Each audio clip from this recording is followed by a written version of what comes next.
jiran dia dapat, nikmat jiran dia dapat.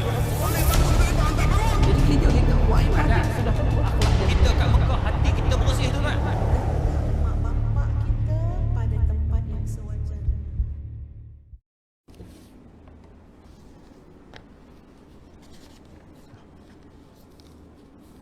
Assalamualaikum warahmatullahi wabarakatuh.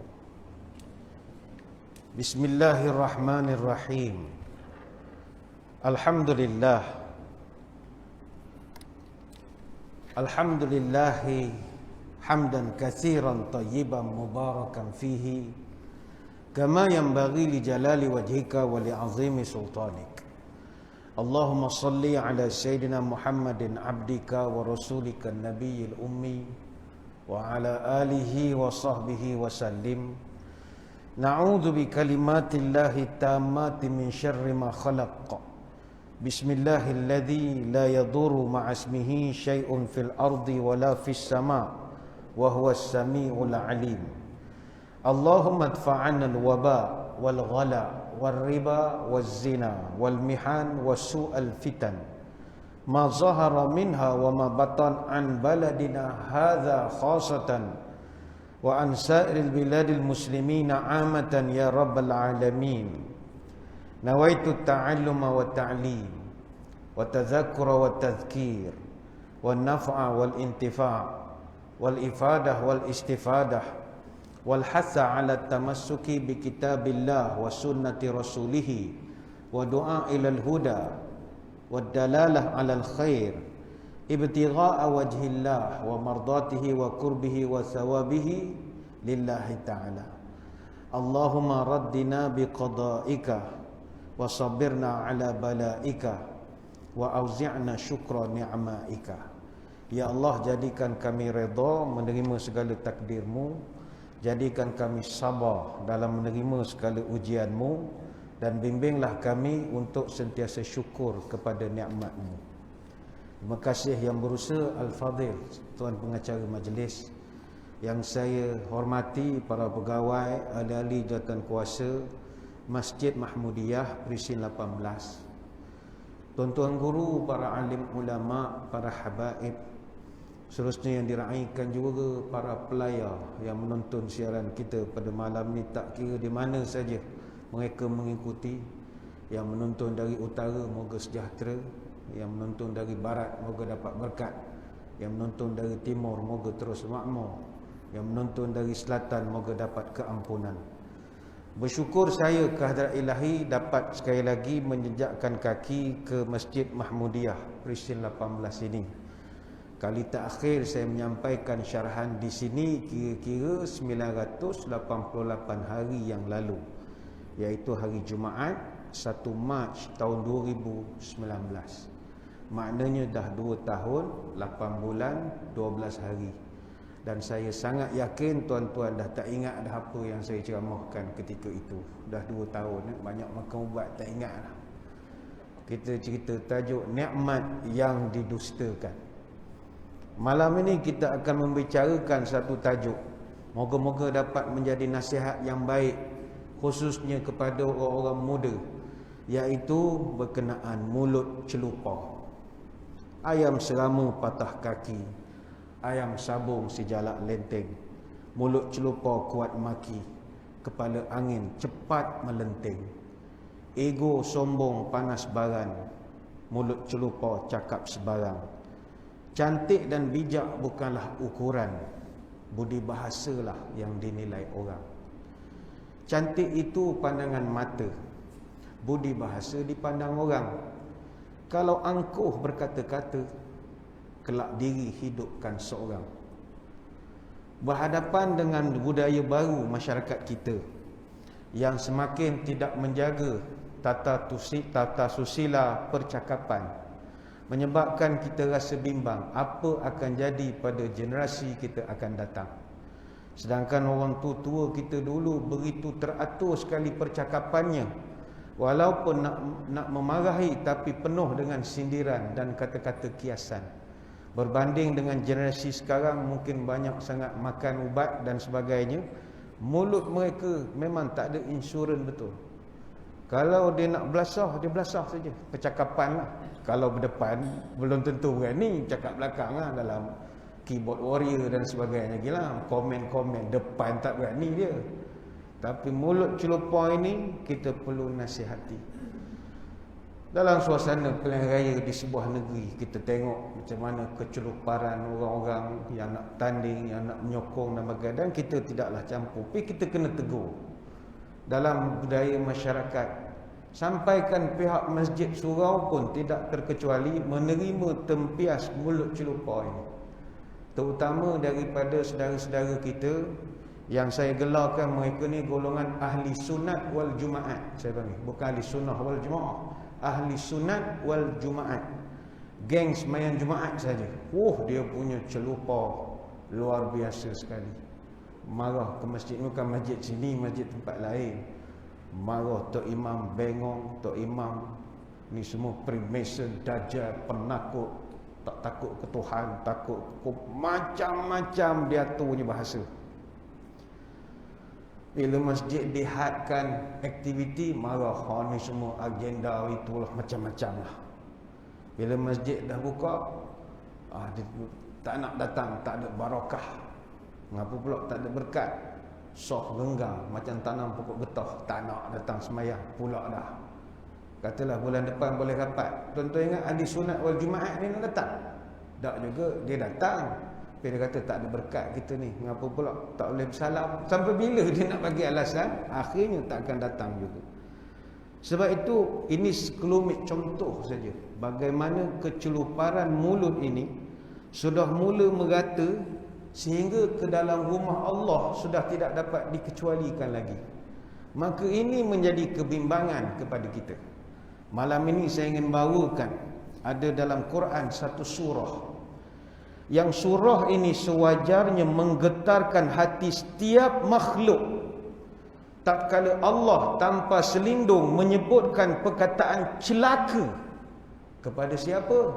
Orang yang mulut celupar, orang yang mengejek, mencela, mengaibkan orang, menggelarkan orang dengan gelaran yang pelbagai. Ini mulut tak ada insurans. Apakah surah tersebut? Ini masyhur, tuan-tuan pun hafal surah ini. Kata Allah Ta'ala, wailul likulli humazatil lumazah. Cilakalah, kata Allah. Mudah aja, wailun. Cilakalah bagi setiap pencaci, pengejek, pengecam, pengeji, penganjing.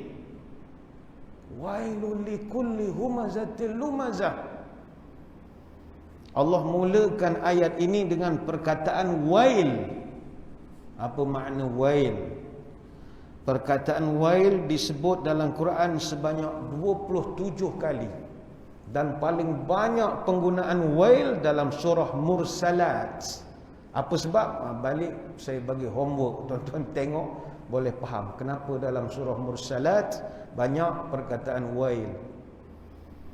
Para ulama berbeza pendapat apa yang dimaksudkan sebagai wail. Ada yang mengatakan ia bermaksud azab. Itu ada disebut 5 kali dalam Quran. Ada yang membawa maksud doa keburukan.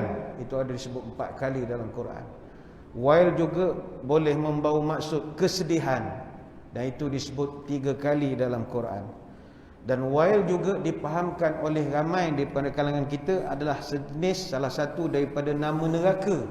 Dan itu disebutkan 3 kali dalam Quran.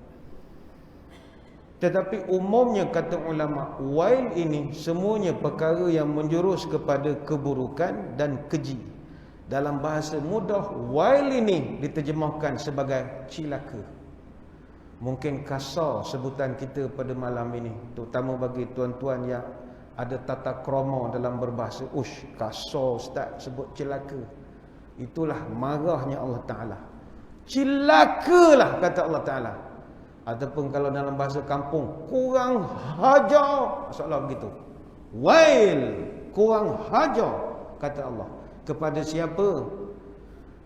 Disebutkan dalam ayat itu humazah, lumazah. Dalam Quran ada 2 istilah yang Allah Ta'ala gunakan untuk orang yang hidupnya suka merendah-rendahkan orang ataupun mengejek kekurangan orang lain. Apakah istilah tersebut? Ghamaz, hamaz, lamaz. Tiga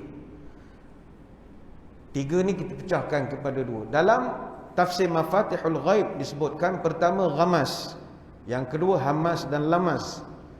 Ghamaz ini antaranya disebut dalam surah Al-Mutaffifin ayat ke-30, wa idza marru bihim yataghamazun, dan bila orang beriman lalu dekat mereka, mereka mengenyipkan mata dan memejam celikkan mata sesama sendiri kerana mencemuh orang beriman itu. Surah Al-Mutaffifin ayat 30. Ar-Razi menjelaskan bahawa ghamaz ini adalah perbuatan mencemuh atau mengejek seseorang dengan menggunakan mata, bukan pakai mulut. Wa huwal isyaratu bil jafni wal hajib, menggunakan isyarat selain mulut iaitu mata dengan niat untuk merendah-rendahkan orang. Ini boleh rujuk dalam tafsir Mafatihul Ghaib. Kan ada orang dia tak perlu nak ada dari segi percakapan, dia punya body language kita tahu dia memandang rendah pada kita. Pakaian kita mungkin tidak semenggah, berjumpa dia di pejabat, di kementerian, di mana-mana, dia pandang kita daripada atas sampai bawah. Waktu dia jeling ujung, itu disebut sebagai ghamaz, menghina orang menggunakan mata. Yang kedua hamaz dan juga lamaz. Di mana perkataan ni kita jumpa? Wailul likulli humazatil lumazah. Hamaz dan lamaz. Selain dalam surah Al-Humazah, perkataan hamaz ada juga disebutkan di dalam surah Al-Qalam. Hammazim masya'im binamim, orang-orang yang suka mencaci dan menyebarkan fitnah untuk memecahkan orang ramai. Surah Al-Qalam ayat yang ke-11. Adapun perkataan lamaz ada disebutkan Allah juga dalam surah yang lain, iaitu surah Al-Hujurat. Wala talmizu anfusakum, jangan kamu mencela sebahagian daripada kamu. Surah Al-Hujurat ayat yang ke-11. Maka ada perbezaan pendapat di kalangan ulama tafsir dalam membezakan antara hamaz dan lamaz.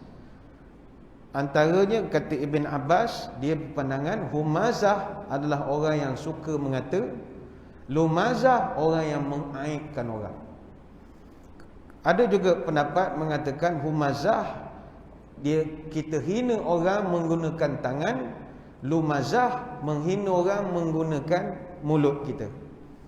Ada juga mengatakan humazah mengaibkan orang secara berdepan, lumazah mengaibkan orang dari cakap belakang. Ada mengatakan humazah mengaibkan orang secara terbuka, public, dan lumazah menggunakan isyarat mata saja, body language saja, non-verbal communication. Humazah dan lumazah ada juga ulama kata dia mau maksud yang sama, memanggil seseorang dengan panggilan yang tidak disukai. Tok Imam bodoh, Bilal bengong, itu semua perkataan yang tak disukai. Tak ada orang suka perkataan itu. Walau apa pun tujuan, perkataan humazah dan lumazah itu satu saja maksudnya, untuk menyakitkan hati orang yang kita tujukan percakapan itu, dan berusaha nak humiliate dia, nak mengaibkan dia secara public, sama ada dalam hal keagamaan maupun dalam hal kehidupan seharian. Sebab itu bahasa Al-Quran ini begitu halus seni bahasanya, sehingga kan perkataan hamaz ini kata ulama amat mirip dengan perkataan hamas. Hamas yang di Palestin itu, hamas maknanya bisikan. Jadi hamaz dengan hamas bunyinya hampir sama. Kalau hamas maknanya bisikan ini suara yang kita tak dengar secara jelas, itu bisik. Maka begitulah hamas Dia adalah satu kata-kata yang kadang-kadang tidak dengar sangat bunyinya, tapi perit bila sampai ke telinga kita. Halus bahasa Quran. Begitu juga perkataan lamas, menggunakan huruf lam yang begitu lembut pada sebutan. Lamas. Cara sebutannya begitu lembut. Seolah-olah Tuhan nak memberitahu lembut pada sebutan, tetapi maksudnya sangat buruk. Seolah-olahnya Allah memberi isyarat orang yang membawa budaya hamaz dan lamaz ini kebanyakannya sikap bermuka-muka, berpura-pura, kuat bersandiwara, percakapannya nampak lembut tapi lahir daripada hati yang sangat busuk. Dalam bahasa Melayu mungkin tepat kita katakan inilah orang perangai suka menyindir, suka menganjing. Lidah bercabang, hati bercupang, mulut manis, hati menengkis. Lidah lunak, hati tak cedak, di muka elok, di belakang berkelok. Mulut manis tapi hati iblis. Mulut ramah tapi hati menyumpah. Mulutnya memuji tapi hati mencaci. Mulut bermanis-manis, hati dendam tak habis-habis. Depan kita mengaku sahabat, belakang kita dia menyebat. Kalau bercakap menggulung lidah, kalau berjalan menggedeng tapak, kalau berdepan mengaku teman, di belakang kita dia memungkang. Ini perangai hamaz dan juga lamaz. Apa balasan yang Allah sediakan untuk orang yang kerjanya suka mencela, mengeji, mencaci, mengejek ini? Apa balasannya? Allah sambung dalam ayat yang sama. Kalla la yumbadhanna fil hutamah wa ma adraka mal hutamah narullahil muqadah allati tattali'u 'alal afidah innaha 'alaihim muqsadah fi 'amadin mumaddadah. Kalla la yumbadhanna fil hutamah, aku akan campak orang ini ke dalam neraka hutamah. Wa ma adraka mal hutamah, mu tahu tak hutamah itu apa? Narullahil muqadah. Allah tanya, Allah sendiri jawab. Hutamah ialah api yang aku nyalakan, yang mana dia itu tattali'u 'alal afidah, hujungnya akan menjulang sampai ke hati. Allah tanya, Allah jawab. Innaha 'alaihim muqsadah, yang mana pintu neraka itu akan ditutup rapat. Fi 'amadin mumaddadah, dan mereka akan diikat pada tiang-tiang palang yang melintang panjang di dalam neraka. Mari kita lihat, jarang sekali Allah Ta'ala dalam ayat Quran bila dia sebut aku campakmu dalam neraka, biasa full stop sampai situ. Jarang ada perincian neraka jenis apa, apakah bentuk hukumannya. Tapi untuk orang hak mulut celupa, dia terus terangkan supaya dia nak kita jauh pada perangai itu. Pertama Allah Ta'ala sebut hutamah. Apa itu hutamah? Neraka level nombor 3. Disebutkan dalam Quran neraka hutamah ini sebanyak 6 kali, dan semuanya membawa maksud yang serupa, iaitu sejenis neraka yang boleh menghancurkan sesuatu. Ini bermakna neraka hutamah adalah tempat manusia akan dihancurkan sehancur-hancurnya disebabkan mulut dia di atas muka bumi ini. Kata Al-Alamah Fakhrul Razi dalam tafsirnya, Tafsir Ar-Razi, orang yang suka mencela, mengaibkan orang, mulut celupa, maka api neraka akan masuk melalui mulut dia sehingga membakar hati-hati dia. Ketahuilah bahawa tiadalah sesuatu yang lebih lembut dalam badan manusia kecuali hatinya, dan tiadalah yang lebih sakit terluka bila sakitnya hati menyentuhnya kecuali hati. Maka bayangkan bagaimana api neraka itu akan membakar sampai ke hati. Sebab itu Allah Ta'ala sebut allati tattali'u 'alal afidah, apinya itu akan naik menjulang ke hati. Innaha 'alaihim muqsadah, dan api neraka itu ditutup rapat sekeliling mereka. Maknanya kalau dibayangkan neraka Hutamah ni macam satu bentuk chamber, satu kamar bilik. Dia satu bilik yang tak ada lubang udara langsung, pressure cooker, rapat betul, tak ada ruang keluar asap langsung. Nak bagi betul-betul puas hati barbecue dalam itu. Dan Allah Ta'ala sendiri menyifatkan api neraka Hutamah ini tidak seperti mana-mana api neraka yang Allah ciptakan, iaitu sifatnya dua, menjulang dan menjunam. Dia boleh dua. Mana tengok kedudukan mamat mulut celupa tu mari ikut mana. Kalau dia mari daripada atas, api itu akan menjulang daripada bawah sampai ke hati dia. Kalau dia datang daripada bawah, api itu akan menjunam, masuk ke mulut sampai ke dalam hati. Kenapa Allah Ta'ala ulang perkataan hati? Kerana orang mulut celupa, hati dia ada masalah. Hati dia ada masalah. Lepas itu tidak benar kalau ada orang mengatakan dia ustaz mulut dia itu hati baik. Tak betul. Kalau begitu caranya Allah bakar lidah saja. Orang kalau mulut celupa itu hati tak ada tasawuf. Bahasa mudahnya tak ada tasawuf. Orang ada tasawuf bukan begitu cara percakapannya. Sumpah, seranah, caci, maki. Hati itulah puncanya seseorang itu bermulut celupa. Angkuh, sombong, riak, segala mak nenek penyakit hati ada pada orang yang mulutnya celupa. Bahkan bukan sahaja di situ, kemurkaan Allah ini tidak terhenti setakat situ. Bukan sekadar api itu membakar sampai ke hati.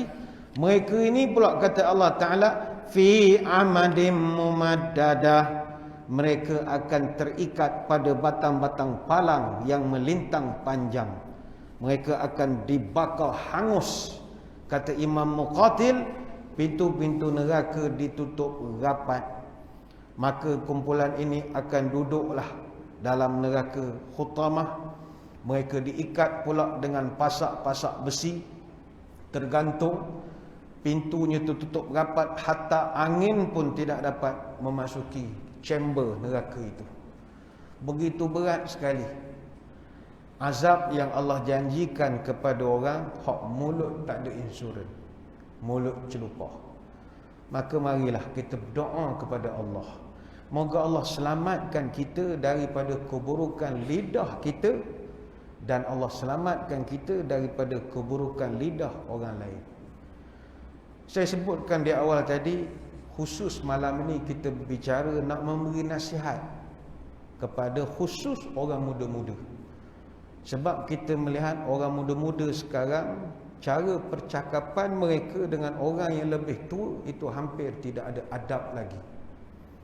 Tak kiralah percakapan secara komunikasi yang verbal ataupun secara keyboard ini, secara dalam talian.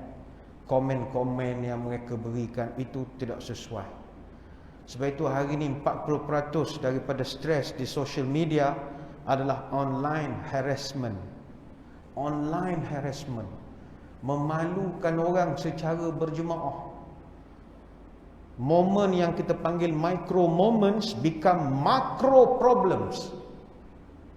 Momen personal seseorang kita angkat dan sebarkan di media yang luas, akhirnya menjadi satu masalah yang makro. Satu negara kecam dia beramai-ramai. Padahal itu personal moment orang itu.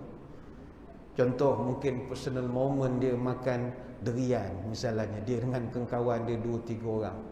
Tapi sebab mungkin dia ni orang tersohor, orang yang tak kira lah adalah orang-orang kenal, kita angkut cerita dia letak di satu page. Satu negara bantai, wah inilah makan durian, hantu gaya tak ikut SOP, pop.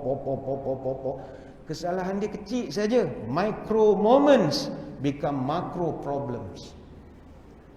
Keceluparan orang hentam dia ramai-ramai, itu yang menyedihkan kita. Mana ada manusia yang sempurna.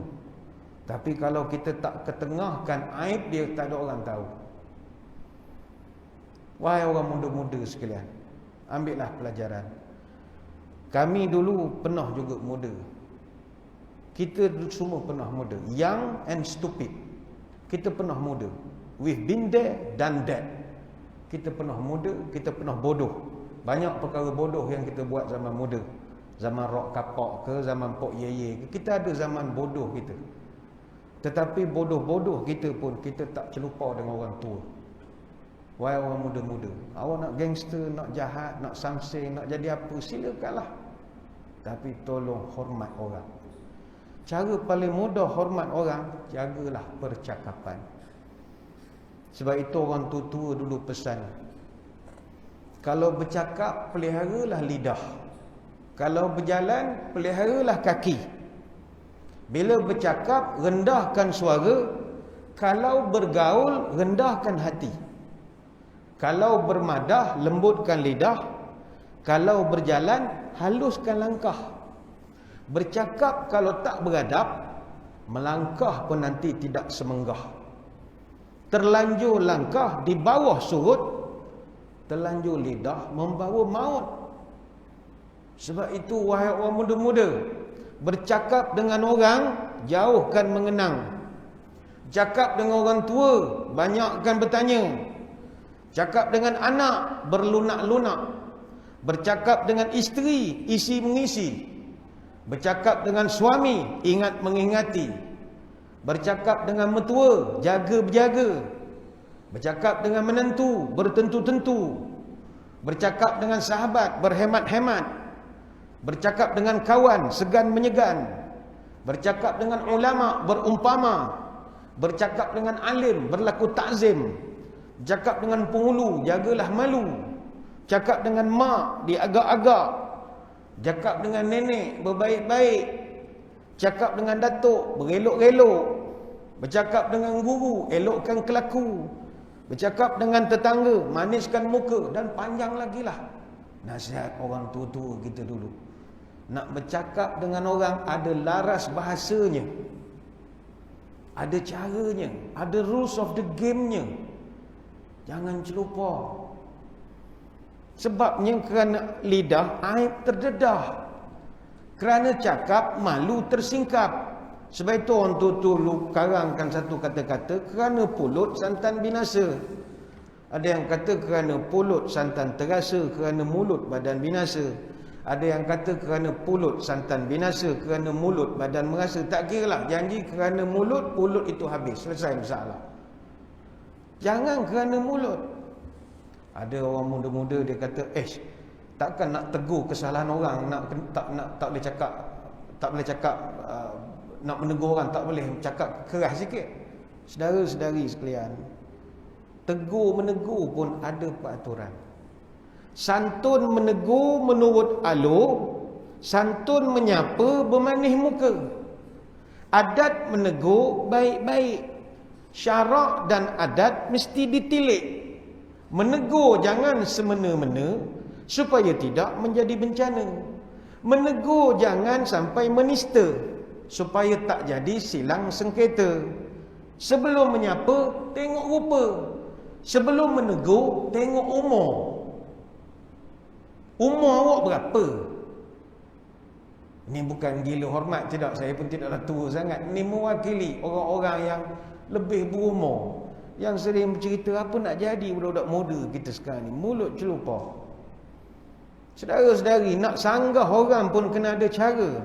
Elok menyanggah, bawa faedah. Buruk menyanggah, bawa fitnah. Bila menyanggah niatnya buruk, ke mana pergi orang mengutuk.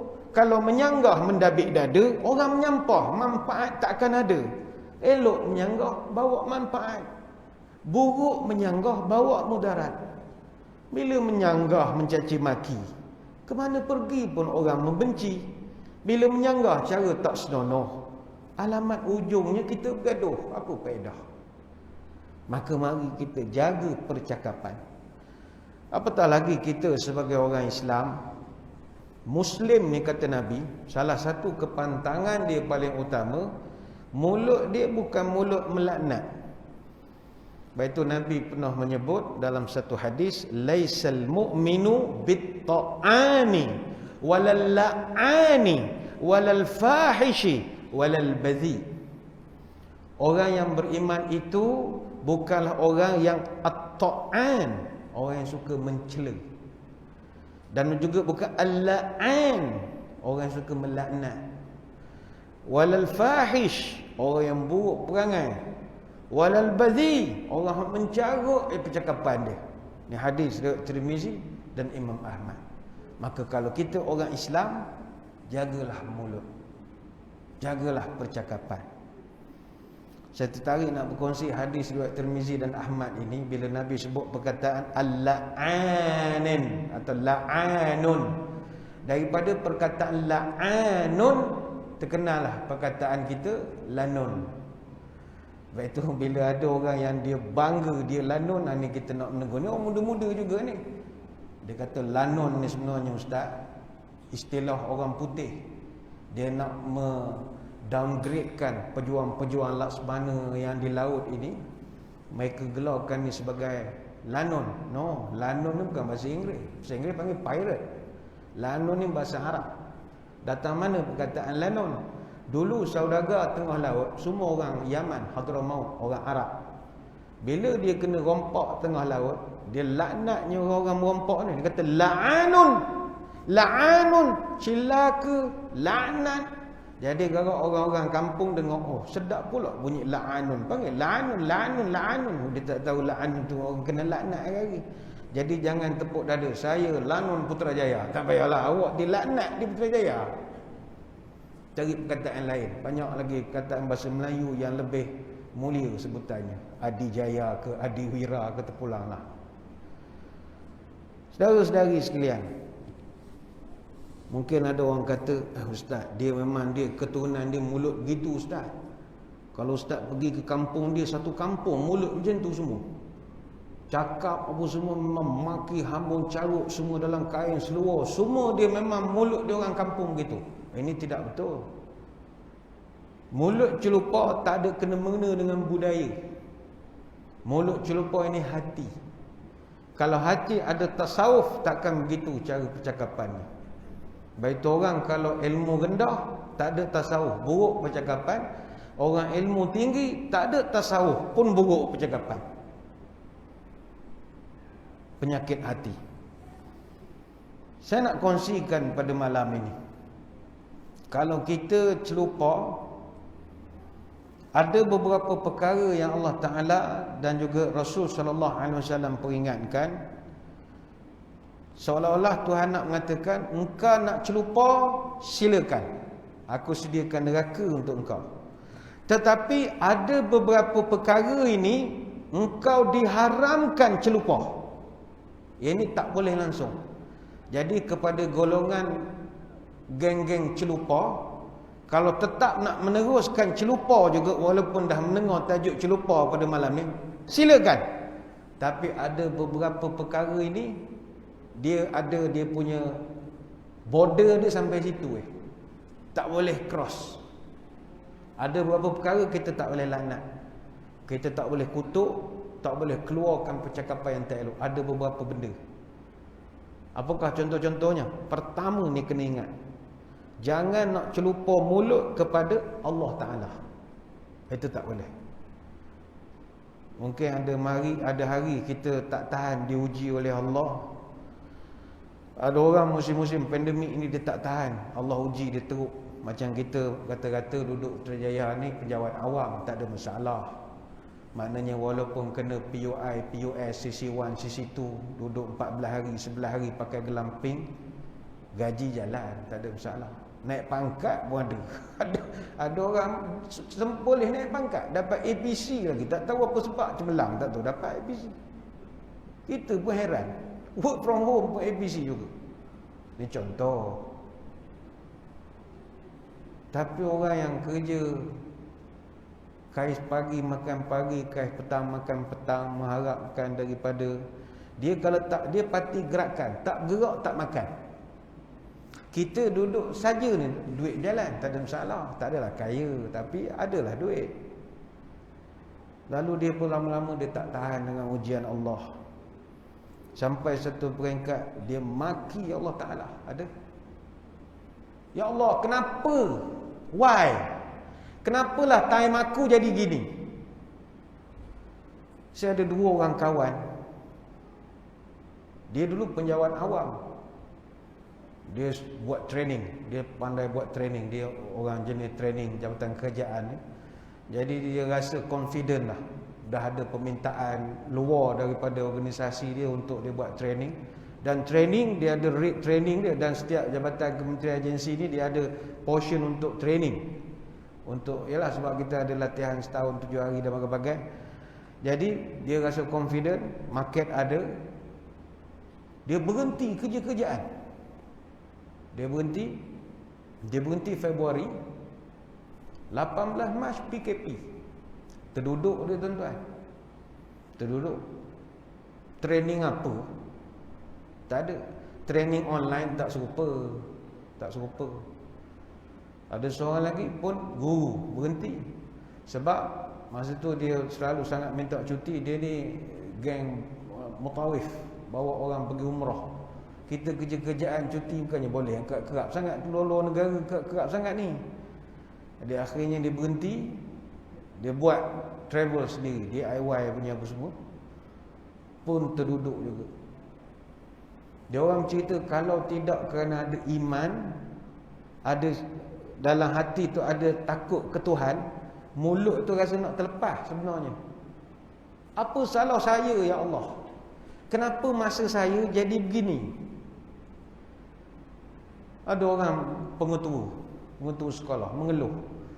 Ustaz, saya ni pencen dalam Webex ya Ustaz. Pencen dalam Zoom ya, babai ke cikgu gitu. Tak merasa langsung orang harap pakai kereta kuda, kereta kebal, tak ada langsung. Pelajar-pelajar ra'i masuk sinar harian, surat khabar apa, tak ada. Dalam Webex ya, babai. Kesian. Kenapalah zaman saya jadi gitu? Tapi nasib baik semua orang ni, dia mengatakan ada lagi takut pada Allah. Kalau sampai peringkat orang dah tak ada takut pada Tuhan, dia akan caci maki Allah Ta'ala. Dan ini bukan tidak pernah berlaku. Saya pernah terjumpa satu AJK masjid. Dia ni orang masjid. Satu hari datang orang berlari masuk masjid, kata, Haji, balik cepat, ada musibah. Dia di rumah dia duduk dengan isteri dia dengan cucu dia. Dia jaga cucu dia baru darjah 1 gitulah, darjah 1, darjah 2. Sayang sangat cucu ni. Rupanya cucu dia kena langgar motor. Jadi berlari, dah bawa pergi hospital. Dan Allah dah tentukan cucu dia meninggal. Bila cucu dia meninggal, Haji ni tiba-tiba jadi diam, tak cakap sepatah. Dia tak menangis, dia diam. Serius. Urus jenazah apa semua. Jadi bila maghrib, dia orang masjid. Jadi maghrib tu orang masjid datang ke rumah nak buatkan tahlil sikit apa semualah, meraihkan, kita berkongsi rasa simpati. Jemaah masjid datang dengan imam, dia halau balik. Kau orang datang buat apa? Yalah, kita ni tak payah. Allah Ta'ala, cucu aku seorang, dia tak boleh jaga. Aku jaga rumah dia, 1% pun aku tak ambil gaji tau. Dia boleh cakap gitu. Sebab cucu, benda paling dia sayang. Dia rasa takkanlah cucu aku tu seorang je, tolong je lah panjangkan umur dia. Bukan minta banyak, aku dah jaga rumah dia, aku kutip sampah macam-macam. Cucu aku tak ada jaga, sudah pergi balik lah, tak payah doa-doa lah, mengarut semua. Dia boleh cakap begitu. Baik itu Allah Ta'ala sebut, qala Allah Ta'ala yashtimuni ibnu Adam wa ma yanbaghi lahu an yashtimuni wa yukadzibuni wa ma yanbaghi lahu. Manusia keturunan Adam ni berani caci maki aku, padahal aku tak layak pun dimaki oleh engkau. Hadis qudsi riwayat Imam Bukhari. Maka nombor 1, wahai mulut celupa, jangan maki Allah Ta'ala. Ini nombor 1. Nombor 2, saya ingat nombor 2 ni kita tangguhkan dulu, sebab saya ingat kita beri dulu laluan kepada azan isyak. Sekejap lagi azan isyak, sempat Bilal kita bersiap-siap. Jadi tuan-tuan, kita sambung selepas daripada azan isyak nanti. Jadi tuan-tuan semua bolehlah berehat seketika. Jangan ke mana-mana, kembali selepas ini.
Muslimin muslimat, hadirin hadirat yang dirahmati Allah sekalian, kita sambung sedikit lagi ceramah kita pada malam ini berkenaan dengan mulut celupa. Sepatutnya kita tamatkan apabila masuk saja azan isyak, tapi kita mohon izin daripada para jemaah untuk menganjakkan sedikit sembahyang isyak kita. Kita akan berhenti sebelum pukul 8.45 insya-Allah. Mohon izin daripada muslimin muslimat.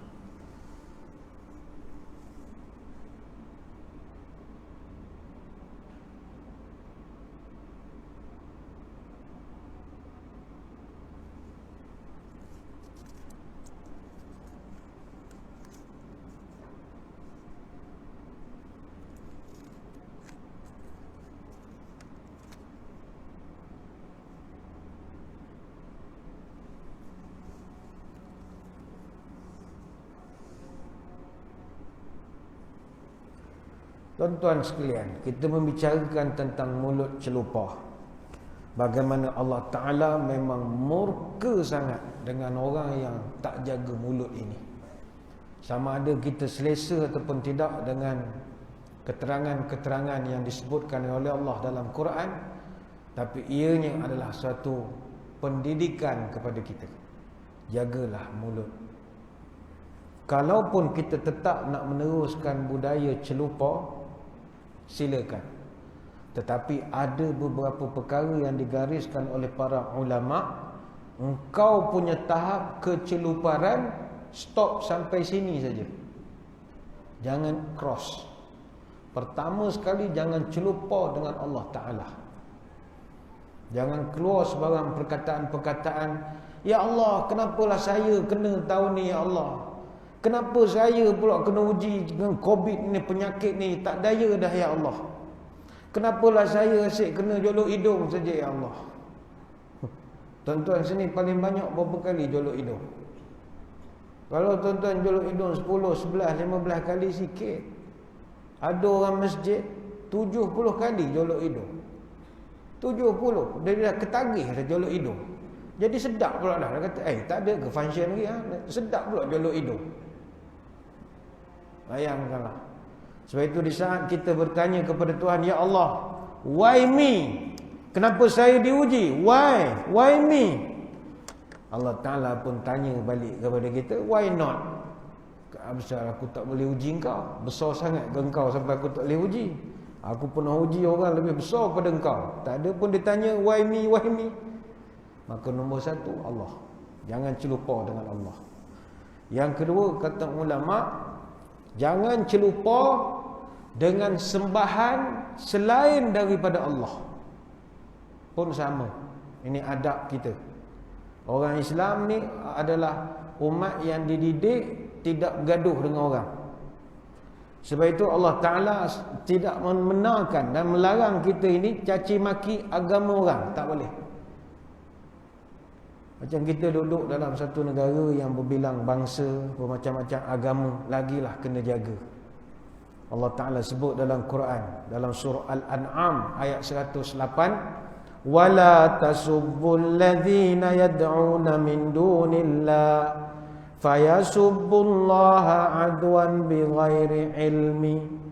Jangan kamu maki sembahan-sembahan yang mereka sembah selain Allah, kerana kelak mereka akan memaki Allah dengan melampaui batas.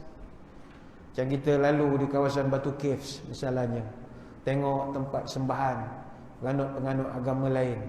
Tuan-tuan jangan caci maki. Kita lakum dinukum waliyadin. Selesai insya-Allah. Jangan caci maki. Ngapa Tuhan dia perut begini? Jangan. Ngapa hidung dia begini? Sebab sekali kita maki Tuhan orang, bersedialah pula Tuhan kita dimaki orang. Dan sudah pasti kita tak bersedia dan tak sanggup kalau orang caci maki Allah Ta'ala. Tapi kenapa orang tu boleh mulakan caci maki kepada Allah? Kerana silap kita dulu yang caci maki Tuhan dia.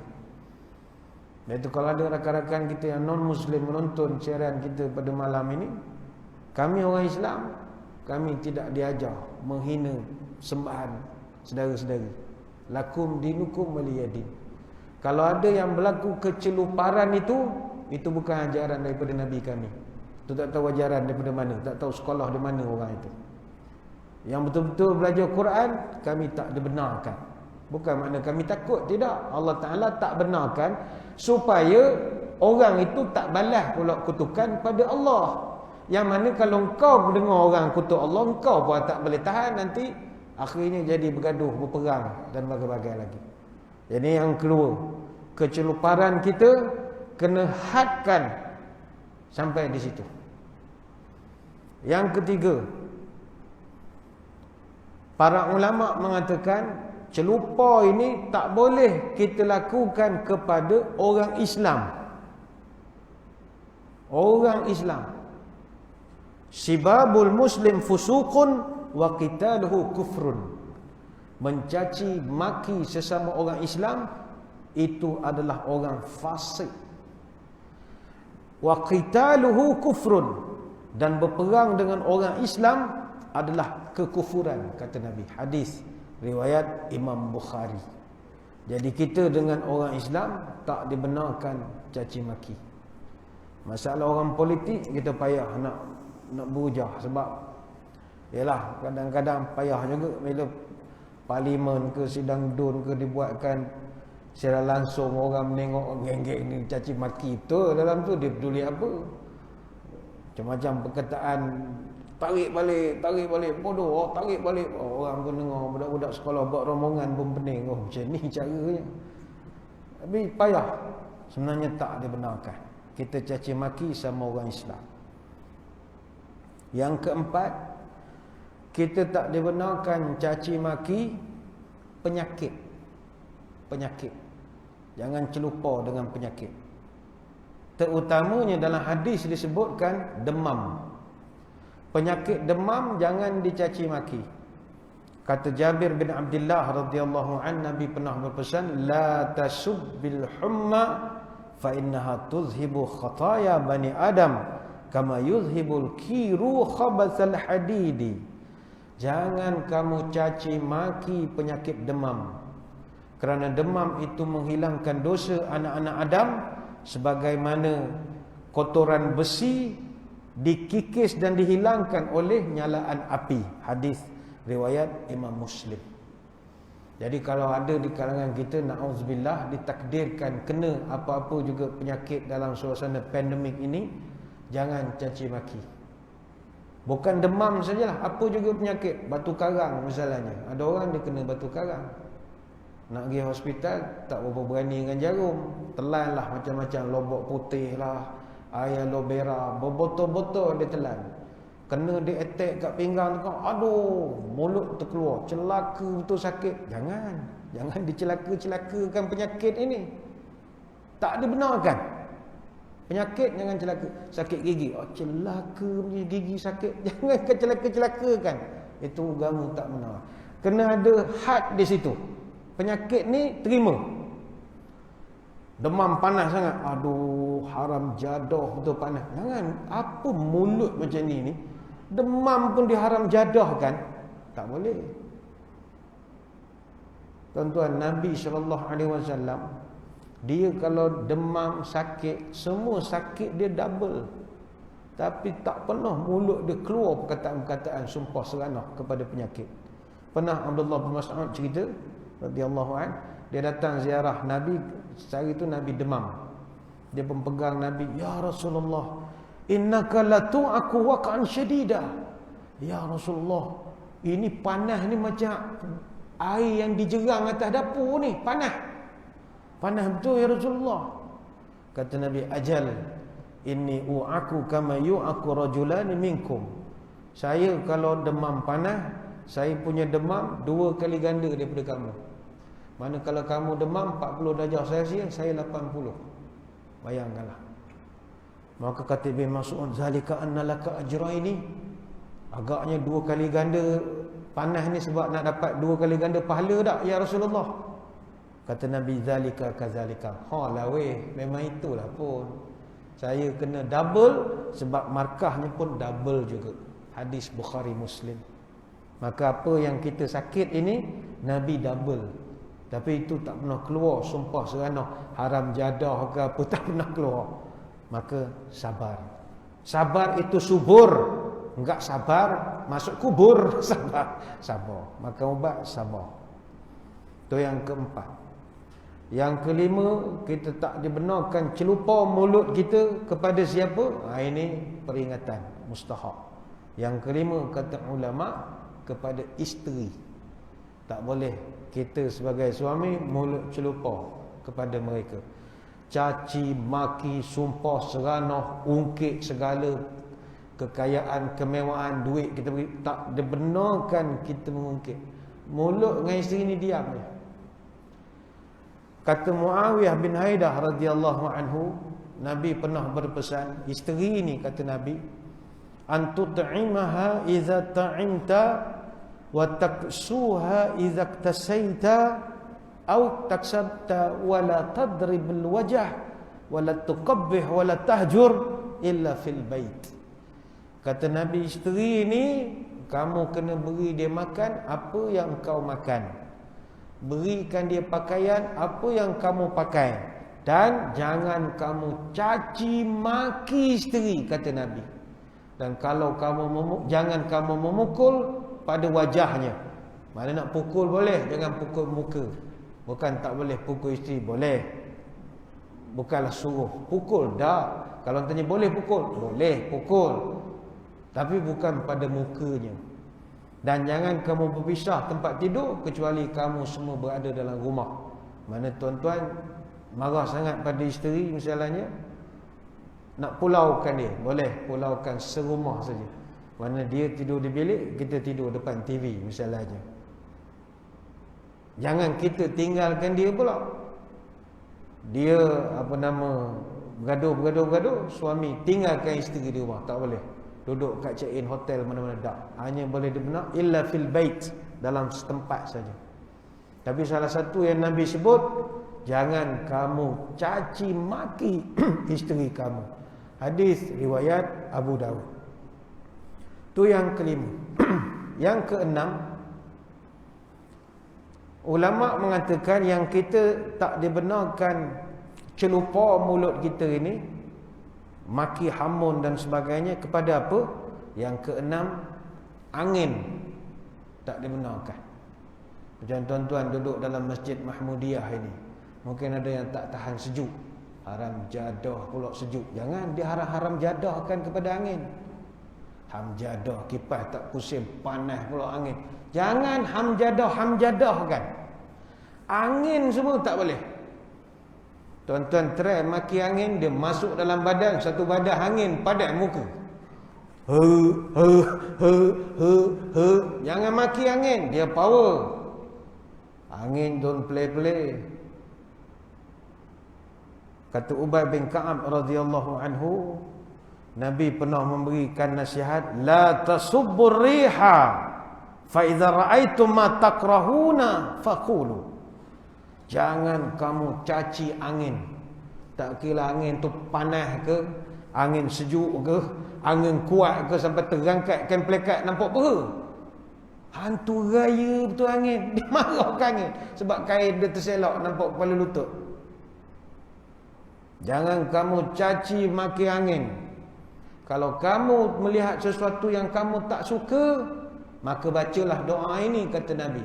Allahumma inna nas'aluka min khairi hadhihi rih wa khairi ma fiha wa khairi ma umirat bihi wa na'udzubika min syarri hadhihi rih wa syarri ma fiha wa syarri ma umirat bih.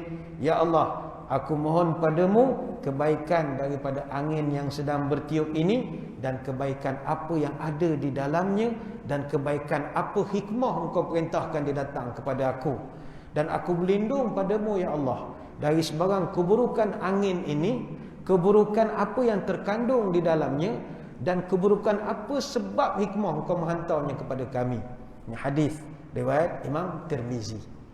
Jadi pesan pada orang-orang mulut celupong, kau mulut nak kurang hajar boleh, tapi dengan angin kau jangan kurang hajar. Engkau kutuk angin, dia masuk dalam badan kau, tak tidur sampai ke malam.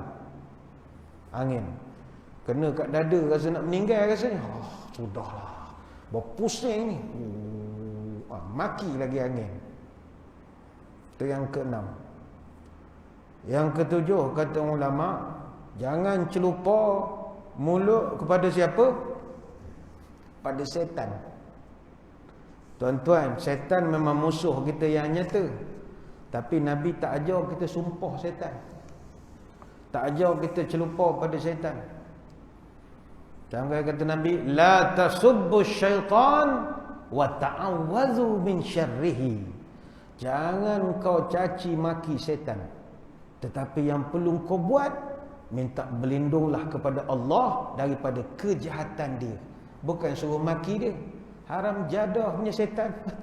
Ada Nabi ajar begitu? Dah, Nabi ajar auzubillahi minasyaitonirrajim. Bukan caci maki dia. Ada satu kisah, ada satu sahabat, dia naik tunggangan dengan Nabi. Dia cerita, kuntu radifun Nabi sallallahu alaihi wasallam fa'asarat dabatuhu faqultu ta'isa syaitan. Kata sahabat, saya pernah membonceng kenderaan tunggangan haiwan Nabi. Tiba-tiba haiwan tunggangan Nabi ni tergelincir kaki dia sedikit. Bila tergelincir, aku yang duduk di belakang dah tak balance dah. Jadi terkeluar daripada mulut aku, ta'isa syaitan. Apa makna ta'is? Ta'is ni kalau bahasa Arab, celaka. Tak maaflah tuan-tuan, banyak betul ustaz sebut celaka, dah tajuk mulut celupa. Itulah contoh pun. Celaka setan. Dia marah ke setan. Celaka setan. Dia marah. Ketika dia sebut begitu, Nabi marah kepada dia. Wala taqul ta'isa syaitan. Kata Nabi, jangan kau cakap celaka-celaka kepada syaitan ini. Fa innaka idza qulta zalika ta'azama hatta yakuna mithla al-baiti wa yakula biquwwati. Kata Nabi, bila ente sebut celaka syaitan, syaitan tu akan megah. Dia akan kata, tengok, gara-gara aku unta Nabi pun tergelincir. Hebat tak aku? Syaitan akan bangga pula di depan syaitan-syaitan kecil yang lain. Padahal kata Nabi, itu tak ada kena-mengena dengan dia pun. Walakin qul bismillah fa innaka idza qulta zalika tasaghara hatta yakun mithla az-zubab. Syaitan bila kau kutuk saja dia akan ta'azama, badannya akan jadi sebesar rumah, kata Nabi. Dia bangga. Tapi bila kau sebut bismillah, dia akan tasaghara, dia akan mengecil sehingga menjadi sebesar lalat saja. Hadis riwayat Abu Daud. Jangan tuan-tuan keluar tekan terplay out ke contohnya, tergelincir, tersempat sebagai contoh. Tuan-tuan pun kata, celaka setan. Setan lah. Tengok. Hebat aku. Padahal bukan dia pun. Tapi bila kita sebut Allah, Masya Allah, syaitan tu mengecil besar lalat saja, kata Nabi. Hadis Abu Daud. Maka bahasa mudahnya, kalau syaitan pun Nabi tak bagi kutuk, walaupun itu musuh yang nyata, bermakna apa saja musuh-musuh kita, jangan kutuk. Termasuklah musuh politik, seteru politik, berlainan parti.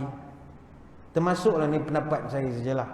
Termasuk juga COVID-19 ni, tuan-tuan jangan kutuk lah. Buat tak tahu ya. Baik tu orang tua pesan, masuk dalam hutan, jangan sebut benda-benda yang membahaya. Macam tuan-tuan masuk hutan, mulut jangan celupar. Masuk hutan tuan-tuan, mulut celupar, tak keluar. Tak jumpa jalan keluar. Walaupun kita trekking hari-hari jalan itu, tak keluar. Mulut celupar. Baik tu antara yang tak boleh sebut dalam hutan, rimau. Tak boleh sebut. Sebut rimau, datang rimau. Sebut gajah, datang gajah. Sebut seladang, datang seladang. Sebut hantu raya, sebut hantu ni jangankan sebut, tegur pun dia datang. Macam tengah berjalan, tiba bau wangi. Baik tu orang kata mulut jangan celupar. Kan ada orang bandar, dia tak reti masuk kampung, bau wangi malam Jumaat. Wangi wangi. Oh letih betul bau orang macam ni masuk kampung. Dia tak faham budaya kita. Orang kampung besar, bau wangi, bau diam je. Mulut tu kena jaga. Benda-benda tak nampak ni. Sama juga ni pendapat saya lah. COVID-19 ni pun jangan sebut-sebut sangat nama dia. Hatta kita di rumah pun, tikus tak boleh sebut. Ni petua orang tua macam tuan-tuan ada masalah tikus, panggil kilpes tak jalan. Antara sebabnya orang tua pesan, jangan sebut tikus. Kena panggil dia gelaran. Tikus gelar lah, Cik T contoh ni. Jangan panggil Cik Ta lain tu, pelakon, Cik T. Cara dia. Kan orang tua-tua dulu agak cerdik ya. Dia tidak cerdik belajar, tapi dia dalam kehidupan, dia ada pengalaman. Jadi benda-benda yang musuh ini jangan kita sebut-sebut sangat dia, dan jangan kutuk-kutuk dia. Bukan sebab kita takutkan dia, kita tak nak dia perasan dia hebat sangat sampai kita selalu sangat kena sebut nama dia. Itu yang ketujuh. Syaitan, jangan celupar, celaka punya syaitan, haram jadah syaitan, tak payah, diam sajalah. Hatta orang mengubat keluar-keluar jin, syaitan, hantu ni pun, mana ada maki amun? Tak ada. Dulu, zaman dulu perubatan Islam memang cara sembelih dululah.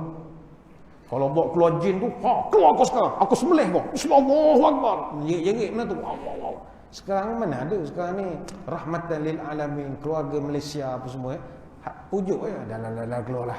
Dah. Pergi presiden 20 noh. Gitu je sekarang. Tak ada dah maki amun, tak ada dah. Tu yang ketujuh.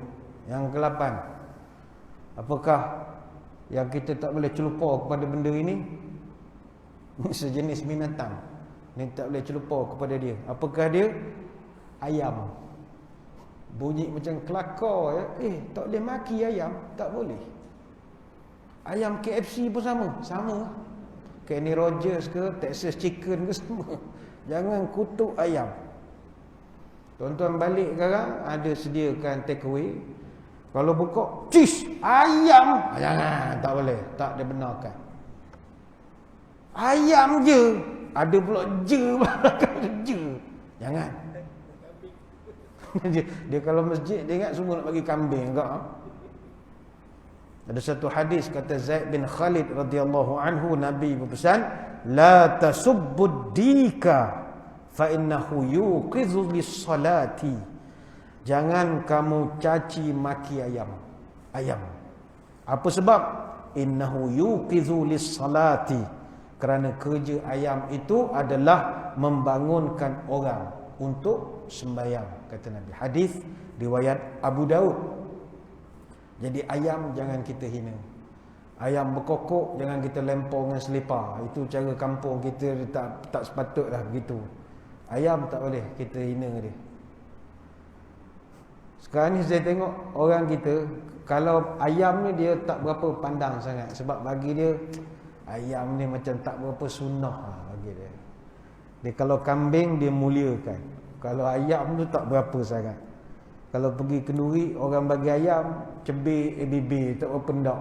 Kalau kambing, ini Allah masuk surga dah kita, Masya Allah. Ni semua ilmu sesat. Tak, ayam ke kambing ke semua Nabi makan. Tak betul mengatakan Nabi makan kambing. Ayam pun Nabi makan juga. Kata Abu Musa al-Asy'ari radhiyallahu anhu, ra'aitu Rasulullah sallallahu alaihi wasallam ya'kulu lahma dajajin. Aku pernah tengok Nabi kita makan daging ayam, katanya. Hadis riwayat Imam At-Tirmizi. Maka ayam pun adalah makanan Nabi, bukan kambing saja. Bahkan kalau kambing pun berdasarkan nas kita melihat kambing yang Nabi makan tak sama macam kambing yang kita makan. Kita kalau pergi kedai nasi Arab, order mandi chicken dengan mandi kambing. Orang order mandi kambing. Mandi chicken macam tak berapa sunnah, dia kata. Mandi kambing, kambing panggang. Benarkah Nabi makan kambing panggang? Tidak. Kata Anas bin Malik, ma'akalan nabiyyu khubzan muraqqaqan wala syatan masmutatan hatta laki Allah. Saya jaga Nabi lama. Saya tahu apa dia makan. Saya jaga dia, kata Anas. Nabi tidak pernah makan roti yang lembut dan tidak juga pernah makan kambing yang dipanggang, syatan masmutatan hatta laki Allah, sampai dia wafat. Saya tak pernah tengok dia makan kambing panggang. Ni hadis Bukhari. Jadi yang kita tengok kambing barbecue iftar Ramadan, bergolek-golek menerap kambing tu, silakan makan, tak ada jadi masalah. Jangan kita kutuk pula orang tak makan. Kau tak ambil kambing tu. Kawan tak makan kambing. Astaghfirullahalazim. Tak makan kambing. Ini kan Nabi. Janganlah begitu. Ayam pun Nabi makan juga. Tak ada masalah. Dia sebenarnya makan ni tidak penting apa yang kita makan. Sunnah Nabi yang ni kan jadi ceramah maulud pula ya. Orang kita fokus kepada benda yang dimakan. Sedangkan dalam sunnah yang melibatkan cara berpakaian, pemakanan, tidur baring, bagai-bagai, yang pentingnya adalah konten dia. Maksudnya bukan benda yang Nabi makan, tapi cara Nabi makan. Nabi memang tak makan burger, tak makan roti canai, tak makan nasi lemak royal ke apa. Adakah salah kita makan? Tak. Kita boleh makan dengan cara Nabi makan. Bagaimana cara Nabi makan? Sederhana. Tak ada guna makan kambing menerap seekor tapi makan la ilaha illallah. Orang kita pula kalau bab makan peluh berkira, makan berselera. Masa makan bersimbah peluh, kalau bekerja asyik mengeluh. Pucuk lebah gading gajah, bekerja segan, tapi bila makan gagah. Kalau mana-mana majlis atau mesyuarat banyak lauk, lamalah duduk. Banyak kuih, duduk tak beralih. Tu jangan. Jangan. Yang penting sederhananya. Kemudian apa lagi? Makan sikit, bukannya sikit-sikit makan, beza. Dia ayam ni juga, ni untuk makluman tuan-tuan yang makan ayam lah. Ayam ni pun berkat. Ayam bukan kambing je berkat, ayam pun berkat. Sebab ayam ini satu kelebihan dia, dalam hadis kata Abu Hurairah radhiyallahu anhu, ayam ni dia nampak malaikat. Itu kelebihan dia.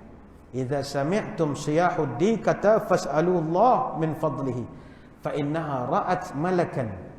Kalau kamu mendengar ayam berkokok, teruslah angkat tangan berdoa kepada Allah. Sebab ketika dia berkokok itu, innaha ra'at malakan, dia sedang nampak malaikat.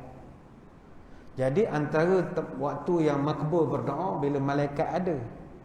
Jadi bila kita doa, malaikat tolong aminkan.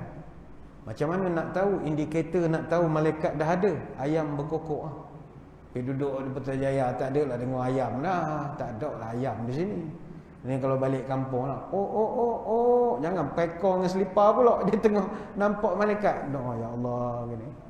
Tapi kata Nabi, wa idza sami'tum nahiqal himar fata'awwadhu billah minasyaitan fa innahu ra'a syaitana. Tapi kalau engkau mendengar keldai merengek, maka minta jauhlah daripada Allah sebarang gangguan, kerana ketika itu keldai sedang melihat syaitan. Hadis Bukhari dan riwayat juga Imam Muslim. Itu yang ke-8. Kita ringkas-ringkas sajalah. Yang ke-9, kita tak dibenarkan untuk maki adalah masa. Masa tak boleh maki. Ni ramai orang bandar suka maki masa. Allah, lambatnya. Dah 10 minit. Cepat betul masa berjalan. Haram jadah betul lah. Dah 10 minit. Ni apa percakapan macam ni, celupa ni. Kita tak dibenarkan sumpah masa. Tak dibenarkan. Kita ialah duduk Kuala Lumpur nak jam-jam, aduh haram, masa dah habis dah, cepat, dah pukul 8, Allah cepat betul masa berjalan. Mulut celupa, tak boleh. Memaki hamun masa tak dibenarkan. Sama juga memaki zaman. Kita kata, tahun 2021 ini tahun malang, setahun bisnes saya tak jalan Ustaz. Coy ya, banyak sui. Tak, ini celupa namanya. Ustaz, ini zaman gila Ustaz. Mana boleh sumpah zaman. Kata Abu Hurairah, Nabi pesan, qala Allah azza wa jalla yu'dhini ibnu Adam yasubbu dahra wa ana dahru biyadil amru uqallibul lail wan nahari.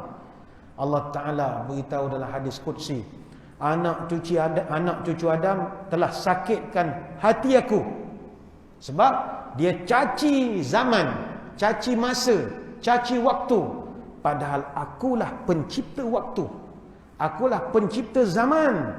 Biyadil amru uqallibul lail wan nahar, di tanganku segala urusan, aku yang membolak-balikkan pertukaran malam dan siang, pergerakan saat, minit dan jam. Berani dia caci maki aku. Ini hadis qudsi riwayat Imam Bukhari. Dan yang terakhir kita tak dibenarkan caci maki adalah keturunan, nasab keturunan. Tak boleh caci maki. Caci maki dalam arti kata termasuklah mengejek. Orang Jawa kita ejek dia Jawa, orang tu wak Ponorogo. Mana boleh panggil orang Ponorogo. Banjumas Magelang. Orang Coroko Doto Solo Kodo Joyo. Ni Bugis tak agak gerabah memanu selalu berjijik mudah cenguak. Ni apa? Ini Malbari kalau alam. Mana boleh begitu? Mencaci maki keturunan tak dibenarkan. Kata Nabi, kata Abu Malik Al-Asy'ari radhiyallahu an, Nabi pernah memberikan pesan, arba'un fi ummati min amril jahiliyah la yatrukunahunna al-fakhru fil ahsab wa ta'nu fil ansab wal istisqa' bin nujub wan niyahah. Ada 4 perkara yang ada pada umat aku yang merupakan sakibaki jahiliah yang begitu payah nak ditinggalkan. Pertama adalah al-fakhru fil ahsab, bangga dengan nenek moyang dia, bangga sangat keturunan dia. Tak salah, kita pun ada grup keluarga keturunan tok sekian-sekian, boleh. Jangan sampai nyombong, jangan sampai bangga. Tengok tok aku dulu ni, tok kau dulu buat apa? Mana boleh begitu? Awak kira tok dia ni. Yang berjaya bukan tok awak tu sekarang jadi apa.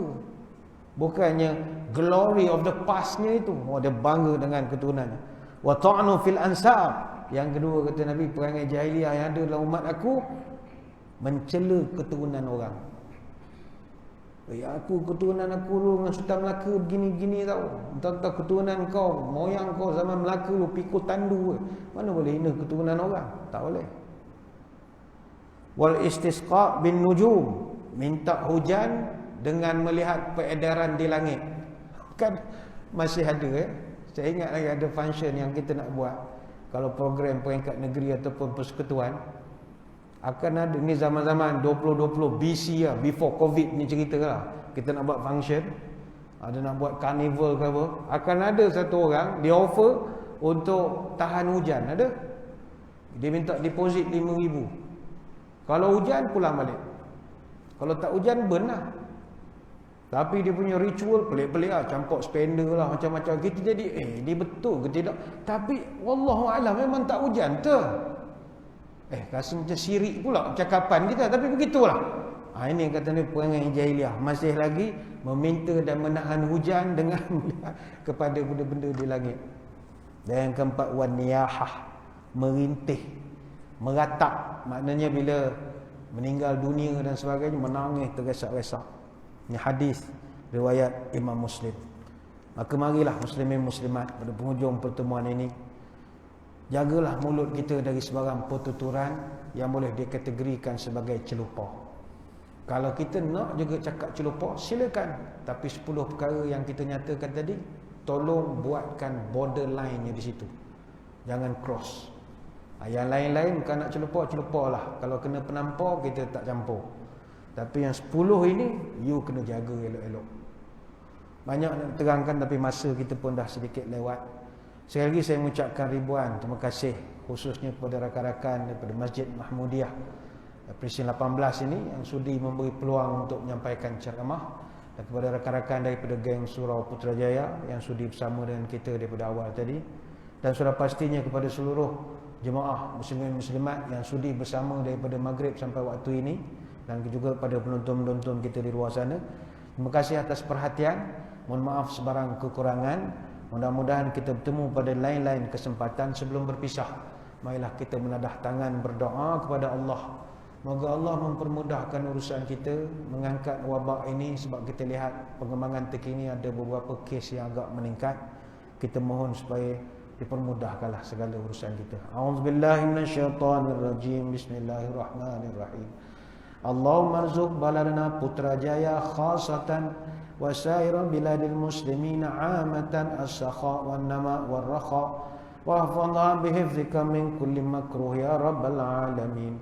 Allahumma inna na'udzubika minal baras wal junun wal juzam wa min sayyi'il asqam wa na'udzu bikalimatillahi tammati min syarri ma khalaq.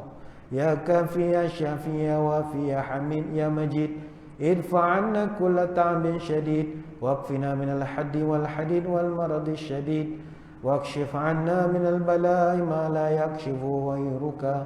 اللهم إنا نستغفرك إنك كنت غفارا. تحصنا بذي العزة واعتصمنا برب الملكوت وتوكلنا على الحي الذي لا يموت. اللهم اصرف عن ولاية Putrajaya وماليزيا وسائر البلاد المسلمين هذا الوباء وقنا شر الداء ونجنا من جميع أنواع البلاء بلطفك يا لطيف إنك على كل شيء قدير. سبحانك اللهم وبحمدك نشهد أن لا إله إلا أنت نستغفرك ونتوب إليك. وصلى الله على سيدنا محمد وعلى آله وصحبه وبارك وسلم والحمد لله رب العالمين. Wabillahi taufiq wal hidayah. Assalamualaikum warahmatullahi wabarakatuh. Wallahu a'lam.